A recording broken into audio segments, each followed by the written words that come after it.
Sobat JKN, kembali lagi di podcast Harmoni.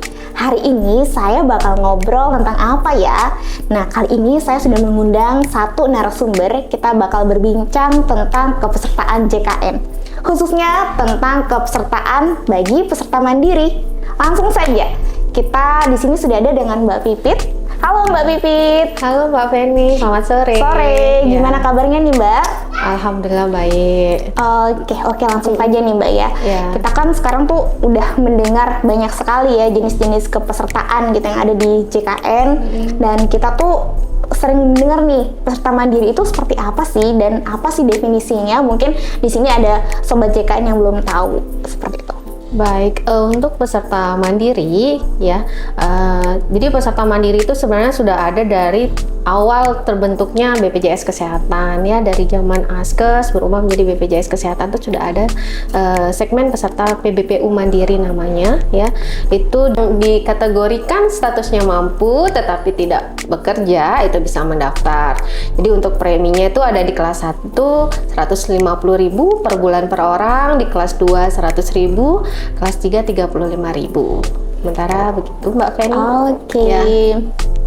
Nah, kalau tadi kan sudah disebutin tuh, jadi peserta mandiri itu adalah bagi yang mampu untuk membayar iuran sendiri dan statusnya tidak bekerja ya.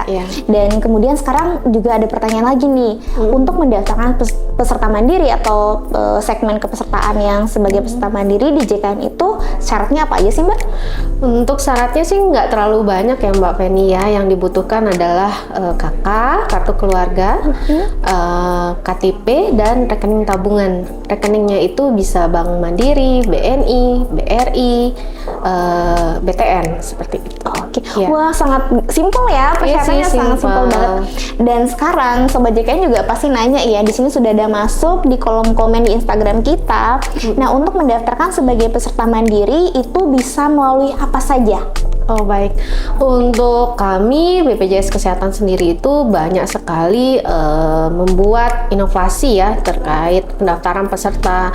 Salah satunya bisa melalui aplikasi mobile JKN ya, itu bisa diakses bagi peserta yang punya HP Android, dan kami ada layanan Pandawa juga. Pandawa melalui WhatsApp, itu nomornya bisa di 081 18 165 165, ataupun di layanan MPP kami juga ada ya, MPP itu pelayanan publik ya, itu di mall. Dan BPJS keliling juga bisa sih Mbak Fen. BPJS keliling tuh ada mobil BPJS yang keliling ke instansi-instansi seperti itu ya. Kalau selanjutnya bisa juga di kantor cabang seperti itu.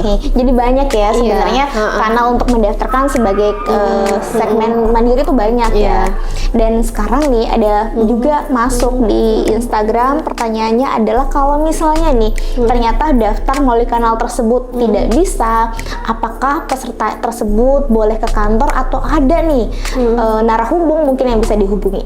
Baik, jadi kalau ada kendala untuk proses pendaftaran peserta mandiri ya langsung aja bisa ke kantor BPJS ya. Kita ada sudah frontliner di sini yang siap untuk melayani peserta yang datang seperti itu. Nah, berkaitan banget nih Mbak Pipit sama dengan peserta mandiri. Kalau misalnya ternyata peserta tersebut pernah mendaftar kemudian menunggak, itu boleh nggak sih daftar baru lagi atau gimana?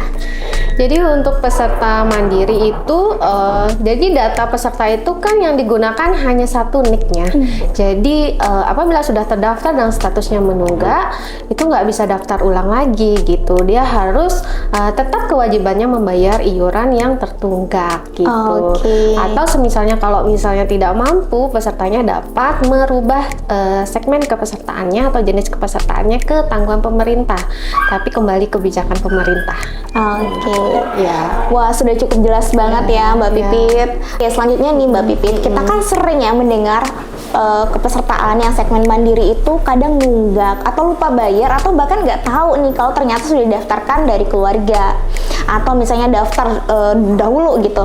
Nah, semisalnya nunggak seperti itu, solusinya apa sih yang bisa kita lakukan? Baik Mbak Penny, jadi untuk peserta yang menunggak, yang tidaklah mampu untuk melunasi tunggakannya, itu bisa mengikuti namanya program rehab, rencana pembayaran bertahap. Jadi peserta dapat mengakses rehab melalui aplikasi Mobile JKN ya Mbak Feni ya. Di situ nanti peserta bisa menentukan jumlah berapa bulan ya. Jangka waktu akan dilunasi tunggakan tersebut Mbak Feni, seperti itu. Oke. Ya, Tapi peserta masih 12 bulan untuk gitu. tunggakannya bisa dilunasi. Tapi peserta boleh ya untuk melunasi sekaligus gitu? Iya, bisa. Kalau mau status kepesertaannya langsung aktif, langsung dilunasi. Oke. Ya. Kalau misalnya nih peserta mencicil atau lewat rehab tersebut, bagaimana status kepesertaannya aktif dan tidaknya nih Oh Mbak iya, Pipi? tadi saya lupa ya infoin kalau misalnya sebelum lunas tunggakannya maka status kepesertaannya tetap non-aktif, jadi tidak bisa digunakan untuk layanan berobat Oh, oke. di fasilitas kesehatan. Jadi statusnya mencicil, Ya. aktif ketika lunas. Ya, Oke, benar, oke. seperti itu. Oke, selanjutnya nih Mbak Pipit, semisalnya ternyata peserta atau misalnya masyarakat gitu itu nggak mampu untuk melunasi tunggakannya baik secara tunai langsung ataupun lewat rehab, itu solusinya kayak gimana? Kalau untuk peserta ya yang tidak bisa melunasi tunggakannya, yang tadi yang saya pernah informasikan sebelumnya itu dapat mengajukan melalui tanggungan dari pemerintah pusat ataupun pemerintah daerah. Dengan cara peserta dapat melapor ke kantor dinas sosial setempat gitu. Nah, kembali kebijakannya nanti tergantung dari dinas sosial apakah data NIK tersebut apakah masuk dalam data DTKS seperti itu. Tapi kalau misalnya pesertanya memang sudah dalam keadaan membutuhkan pelayanan cepat di fasilitas kesehatan, nah ini statusnya nonaktif ya, ataupun belum terdaftar, itu dapat mengajukan melalui PIC dari rumah sakit tersebut ke dinas kesehatan setempat untuk diajukan sebagai peserta APBD yang WHC ya. Kembali lagi ini kebijakan masing-masing pemerintah. Oke, baik. Jadi Sobat JKN yang merasa tidak mampu untuk melunasi tunggakan kepesertaan mandirinya itu dapat menghubungi dinas sosial setempat atau tergantung dengan kebijakan Pemda masing-masing. Nah, selanjutnya nih Mbak Pipit. Kalau misalnya peserta mandiri itu kan tadi nunggak ya, kemudian bayar nih. Nah, ternyata masuk rawat inap di rumah sakit, itu katanya ada denda ya. Nah, kira-kira itu dendanya itu seperti apa dan bagaimana mekanisme perhitungannya? Ya, benar Mbak Feni. Jadi ya saya informasikan kepada peserta BPJS Kesehatan jangan sampai menunggak ya. Jangan sampai menunggak, karena kalau misalnya menunggak iuran sebelum 45 hari semenjak kartunya status kepesertaannya aktif kembali, rawat inap di rumah sakit itu akan dikenakan denda pelayanan. Dendanya itu cukup besar, sebesar 5% dikalikan berapa BPJS menanggung biaya pelayanan kesehatan di rumah sakit dikalikan berapa bulan menunggak, seperti itu. Jadi ya cukup berat ya, jadi udah sakit terus belum bayar tunggakan yang sudah berjalan, habis itu bayar denda lagi gitu. Jadi betul sekali ya. Jadi Sobat JKN harus membayar iuran tertunggak itu jauh-jauh hari sebelum sakit, jadi jangan bayar pas sakit ya Mbak Pipi. Oke, terus pertanyaan selanjutnya nih datang dari Ibu Siti Aisyah.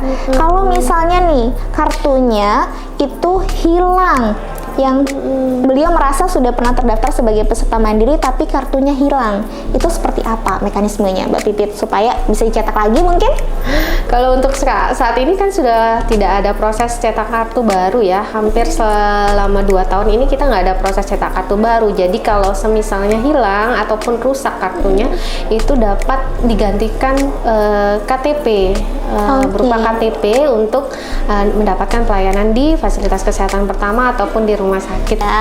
Oke Sobat JKN, sepertinya sudah cukup jelas. Terima kasih banyak Mbak Feni. Saya senang banget ini bisa ketemu sama Mbak Feni langsung di acara podcast ini. Luar biasa, host yang fenomenal yang punya banyak talents ya. Terima kasih ya Allah sudah ditemukan gitu kan. Oke Sobat JKN, jadi sudah cukup jelas ya. Jadi kepesertaan mandiri itu cukup simpel persyaratannya dan dapat mendaftarkan di kanal manapun, mulai dari aplikasi Mobile JKN, MPP, Mobile BPJS keliling, atau misalnya datang ke kantor langsung, dan banyak sekali cara-cara yang lainnya. Dan apabila Sobat JKN menunggak, jangan lupa untuk dilunasi iuran tunggakannya dan bayar iuran tepat waktu. Dan apabila Sobat JKN merasa tidak mampu, silakan melapor ke dinas sosial setempat untuk divalidasi. Sekian podcast hari ini. Selamat sore.